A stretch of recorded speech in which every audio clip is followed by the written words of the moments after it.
आज हम डिस्कस करेंगे चैप्टर 1 रियल नंबर जो 10th क्लास में है। इसके लिए पहले मैं समझाऊंगा कि what is the real number. Real number actual में रियल नंबर है क्या? All rational number and all irrational number are called real number.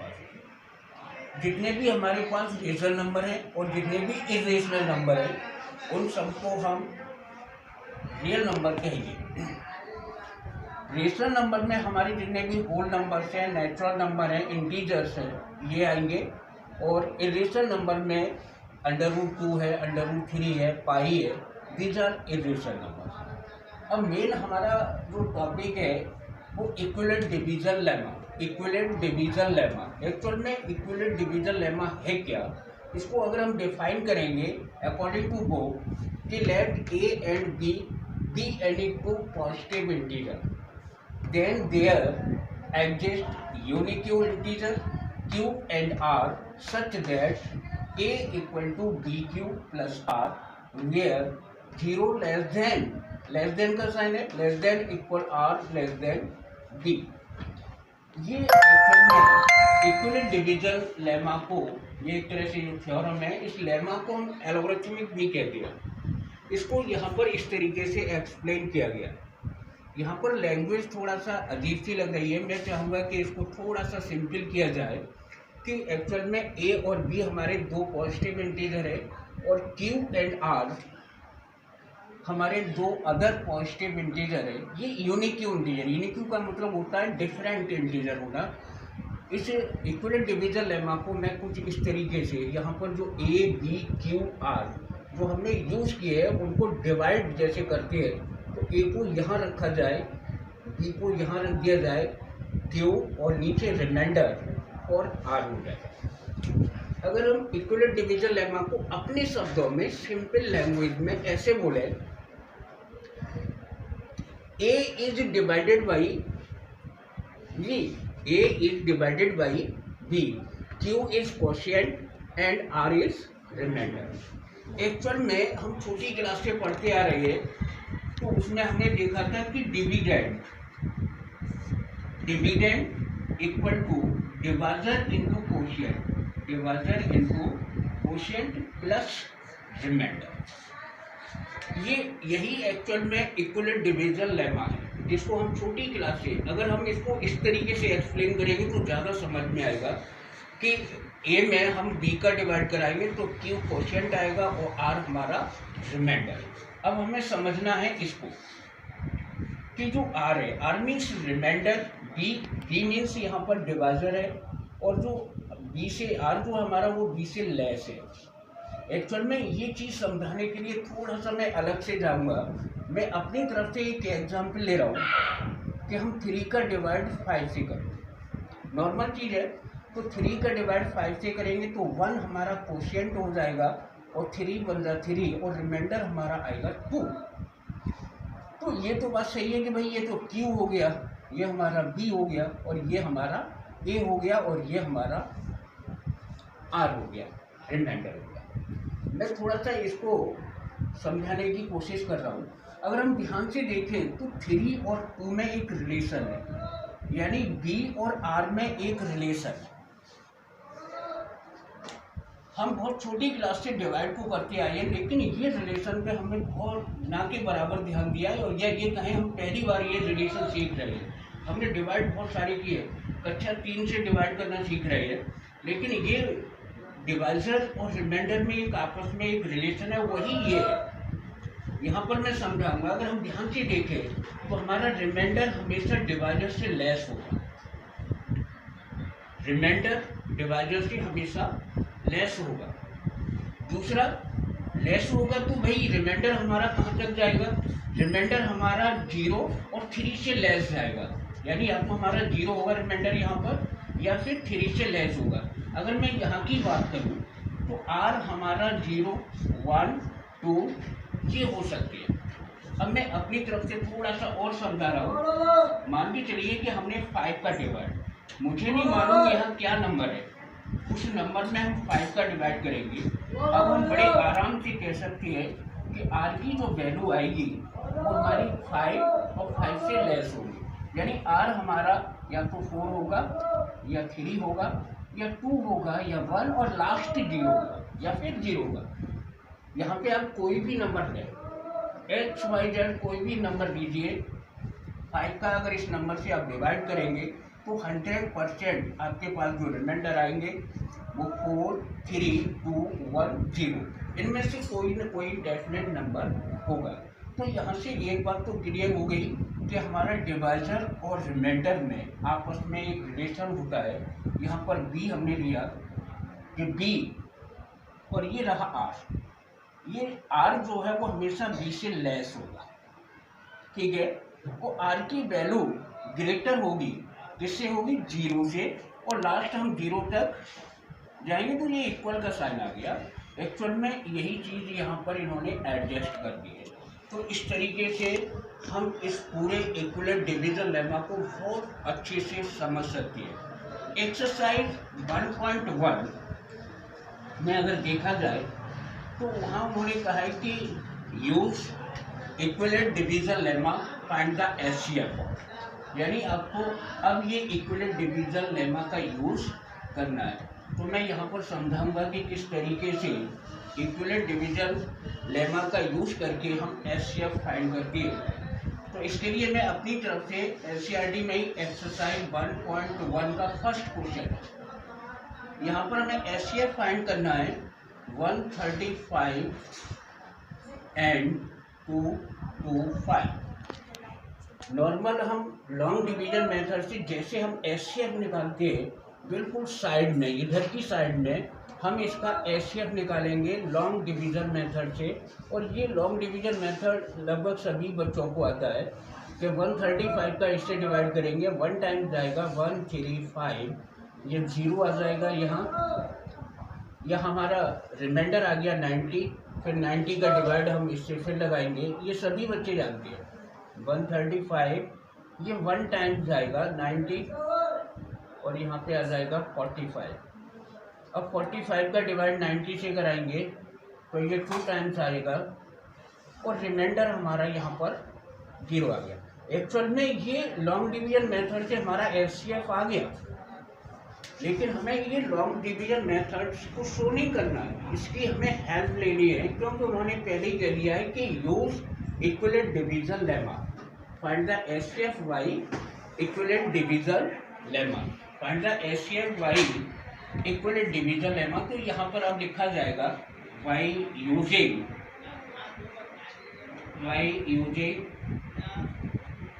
Equivalent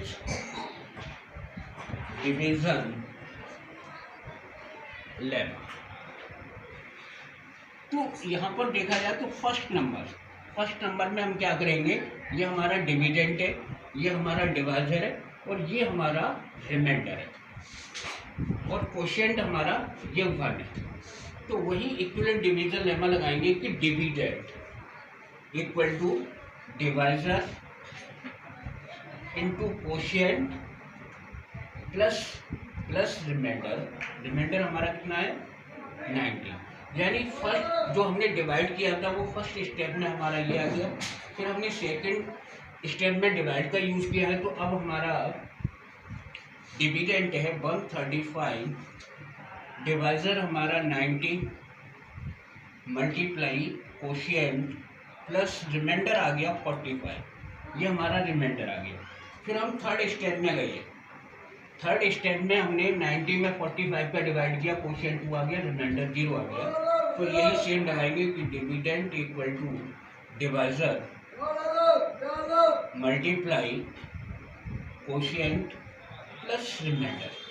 जैसे कि मैंने बताया था कि जो डिवाइजर फाइनल डिवाइजर होता है वही हमारा एचसीएफ है, तो हम यहाँ लिख सकते हैं hence HCF equal to 45। Actual में हमें एचसीएफ फाइंड करना है, केवल सिंगल ये चीज़ हम यूज नहीं करेंगे, ये तो एक्चुअल में हम छोटी क्लास में करते आ रहे हैं, हम थोड़ा बड़ी क्लास में आ गए। जो वास्तव में कह रहे हैं वो एक बार के लिए ये इसकी हेल्प से हमने ये किया है, जहाँ इसको लिखिए या मत लिखिए, लेकिन ये चीज़ हमारी मेन है, इसी को हम इक्विवेलेंट डिवीजन लेमा से एचसीएफ फाइंड करना होगी। अब मैं आगे समझाऊंगा, थोड़ा सा इसी पर हम आगे जाएंगे। हालांकि ये एनसीईआरटी में नहीं है, लेकिन जो बच्चे वास्तव में जो बहुत ज़्यादा इंटेलिजेंट है और सीबीएसई या कहीं से भी कैसे भी क्वेश्चन आता है, क्योंकि एनसीईआरटी में जो कोर्स दिया गया है वो एक लिमिटेड कोर्स है। मैं थोड़ा सा आर.डी. शर्मा और भी अदर बुक्स है उनको भी लेके चल रहा हूँ। तो आर.डी. शर्मा में ऐसे बहुत सारे क्वेश्चन हैं जो थोड़ा सा इसी टाइप से और आगे जाएंगे। उसमें एक क्वेश्चन आता है, पहले एक तरह का फॉर्मूला लिखिए। फॉर्मूला है, if A and B are two numbers,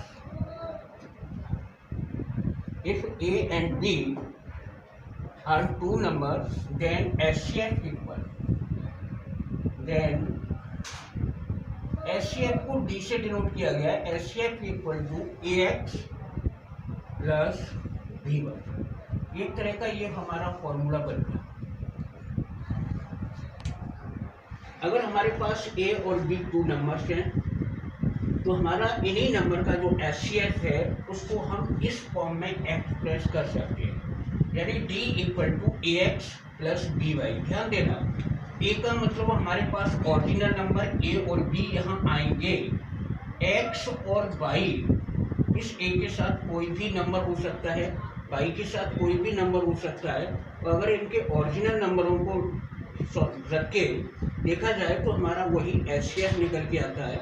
अब यहाँ मैं एक क्वेश्चन अपनी तरफ से एग्जाम्पल दे रहा हूँ, एग्जाम्पल है और उस एग्जाम्पल को मैं लिख रहा हूँ, find the example, find the HCF of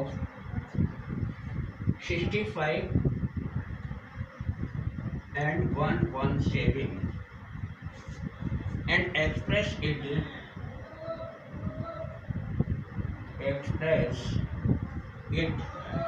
in the form। जो अभी मैंने लिखा था उसी को लिखा जाएगा। 65 के साथ x आ जाएगा, 117 के साथ ये y, यानी इसका जो एचसीएफ निकल के आएगा वो हमारा इस फॉर्म में देना है।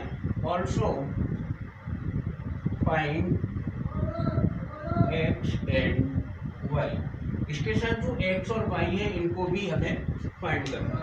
तो नॉर्मल अभी की तरह से 65 और 117 का हम एचसीएफ फाइंड करेंगे, और एचसीएफ फाइंड करने के लिए हमें इक्विवेलेंट डिवीजन लेमा का यूज करना है।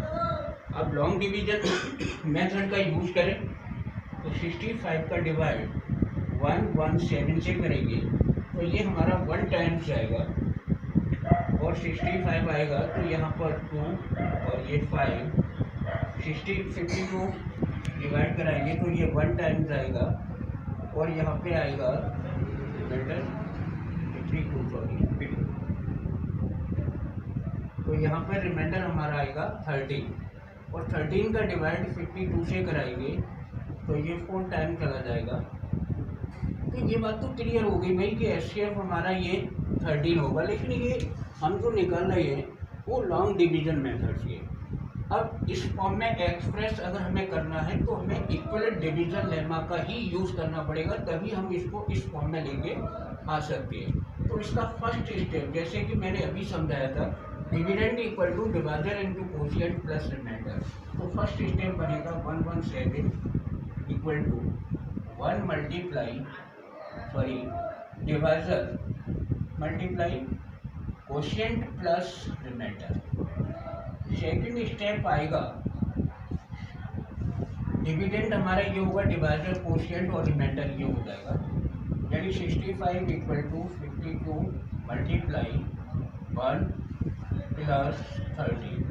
थर्ड स्टेप में हमारा आएगा dividend 52 equal to 13 multiply 4 plus remainder 0।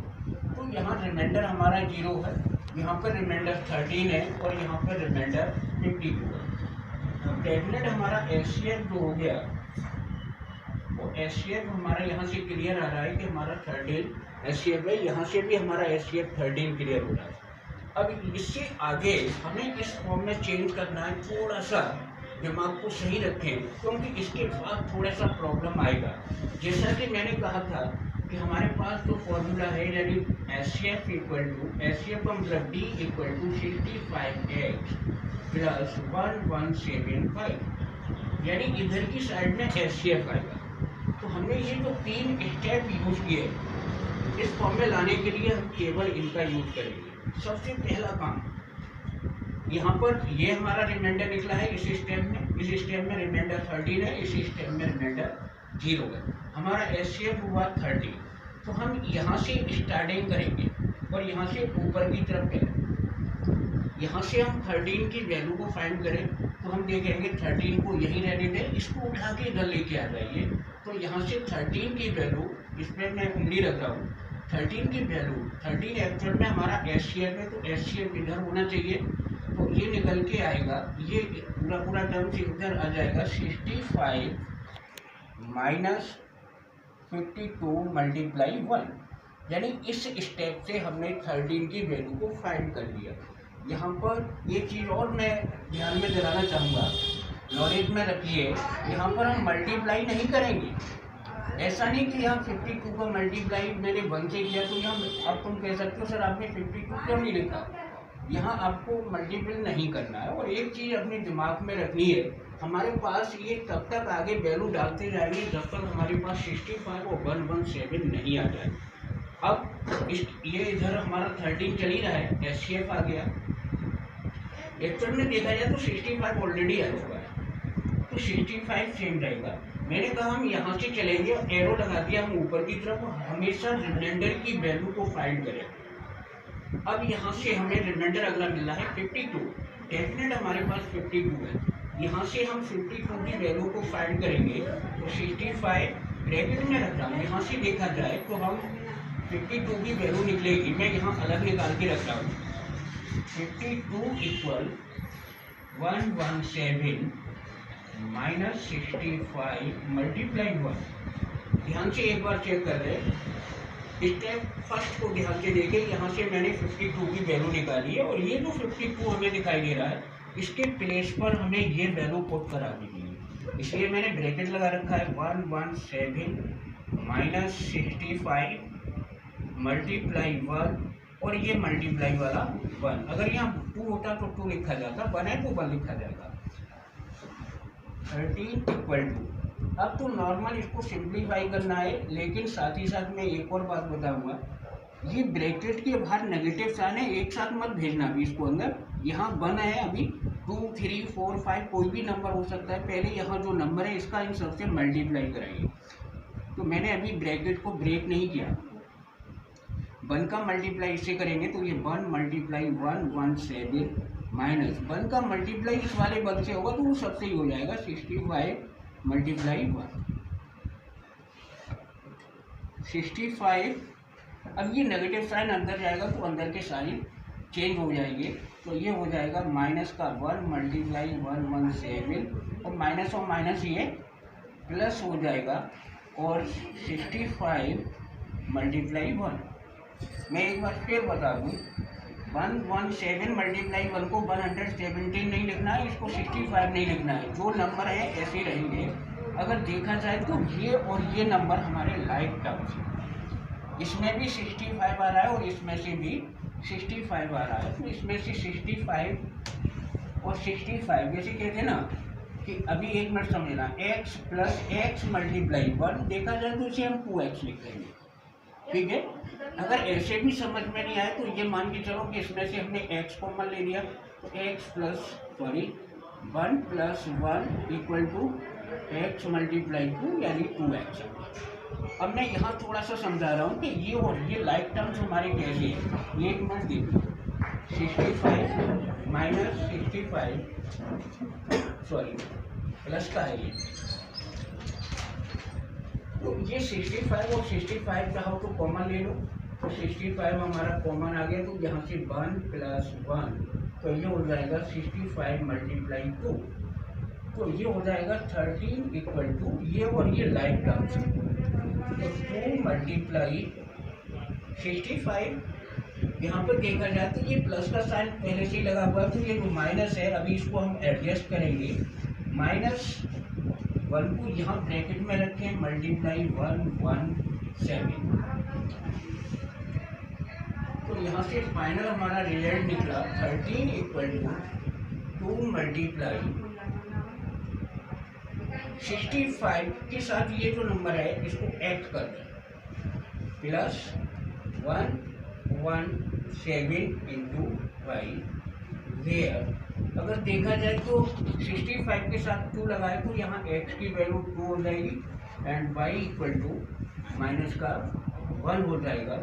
तो आज मैंने समझाया कि किस तरीके से 2 नंबर का एचसीएफ इक्वल डिवीजन लेमा से फाइंड करते हैं और फिर उसको लीनियर कम्बाइनेशन में या एचसीएफ इक्वल टू इस फॉर्म में हम इसको किस तरीके से चेंज करते हैं।